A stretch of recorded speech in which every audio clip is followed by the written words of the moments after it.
สบายดีFC พอกันอีกแล้วเด้อสถานที่เก่าเวิร์นแทนพี่ละป้าโถเบิ่งเอาเด้อ FC เด้องัวเด้อรุ่นใดก็มีรุ่นยักษ์ก็มีงัวยายตุยงามอุยลุยอีลีเบิดผู้ใดสนใจสร้างซื้อก็ได้เด้อขายเบิดทุกตัวอยู่นี่นะนี่นอนอุลูอาล่าอยู่พี่มักแล้วมาเบิ่งเอาเด้อตัวราคาเท่าใดก็มี3 ล้านขึ้นจนฮอด10 ปลายล้านหมดเลยเนี่ยมักตัวใดมาเลือกเอารถอยู่ฟาร์มเด้อบ้านเวิร์นแทนเมืองเขตห้วยเจียมเมืองเศรษฐนีนครหลวงจันทร์เนาะ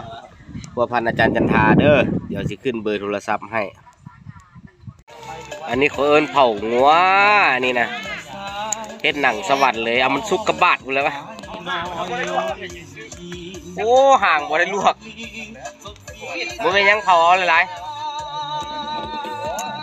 โอ้จัดไปอีกตัวเด้อ FC เวิร์นแทนท่าดินแดงนะแท้มือนี้จัดให้อีกเอาจัดให้เฮียลอยเด้ออุ้มลูกตามหาเมียเอาเฮ็ดไปตำเนี่ยครับเฮ็ดสะขาดมือหนึ่งเอาจัดไปตัวงามมีเลี้ยงวัวตัวนี้เลี้ยงอุ้ยสุดยอดคือเก้าปิงห่ำปิงข่อยคือเก้ามือนี่สุดยอดปิงห่ำปิงข่อยมือนี่พามาเบิ่งซีนก่อนทีมงานเอากันแล้วเฮ็ดซีนมือนี่ก็งามคือเก้าแหละเป็นงัวเพิ่งงัวผู้นะตัวนี้สะออนตัวนี้กินได้ดีจังวะอายุ78แล้วยังกินได้สบายเอ้ยคือลึกเลยได้เดี๋ยวมันมีแก้วเด้เอาพามาเบิ้งตับย่อนป้าโถย่อนอีหลีง่ายอย่าไปปาดเข้าของกันหลายเลยเอาแต่บนมันย่อนเด้อของแซ่บไปเอาดิอันนี้ไว้ให้ลูกค้ายังหลายอยู่ลูกค้าเอ้ยผมต้องห่วงไว้สิกินเบิร์ดเด้อยังเยอะนี่อันนี้ของแซ่บนี่นะสะอ่อนตับย่อนเดี๋ยวออกก่อนเลย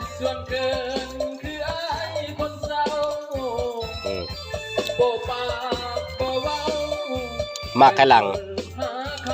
งกับไอ้ยังก็เฮิร์นนี่ลูกรัดโอ้แสบจัดให้มากขลังกับลูกรัดก่อนชิมคมบีไปเลย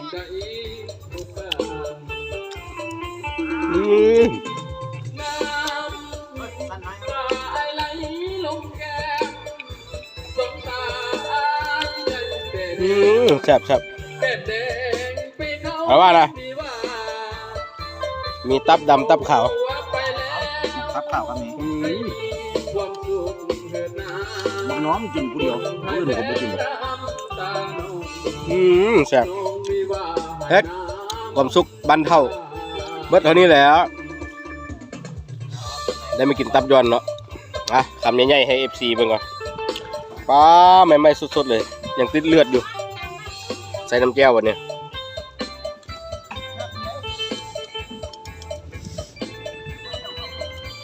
ตับใหม่สุดยอดเฮ็ด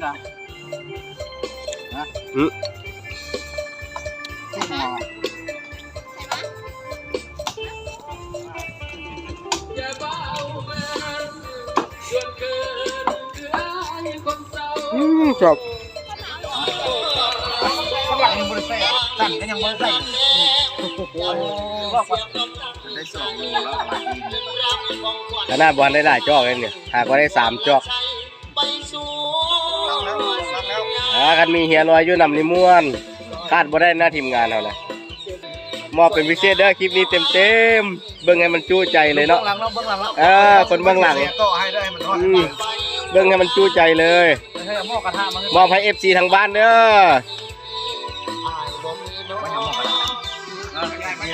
เอาเมนูสุดท้ายหัวน้อยเกือกต้มจากเฮียเอียนเด้อเอาซิมบุคลิกมึงนิดนึงเกือกต้มมันเป็นยังไงเกือกต้ม โอ้ยสาวงามประจำหมู่บ้านเฮ็ดสร้างซีนแล้วเด้อเท่ากันเบิดทุกถุงรับประกันคุณภาพความสะอาดตอนนี้ก็ซีนก็ได้เต็มตามกำหนดแล้วมายายเครื่องในกระดูกเครื่องในก็สิมีหนังท้องแล้วก็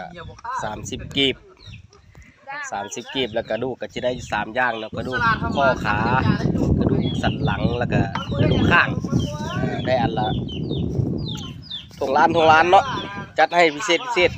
นอกจากนี้ก็ยังสิมีถุง1เพีย2ถุงพูด1เพีย2ถุงเลือด2ถุงจัดให้คนมักเอาเลือดใส่ลาบผู้ใดมักเพียคมผู้ใดเอา200,000แถมบีเอาแสนกีบจะบ่ได้บีคัน200,000ถือว่าได้บีจัดให้ของแถมเอาพิเศษ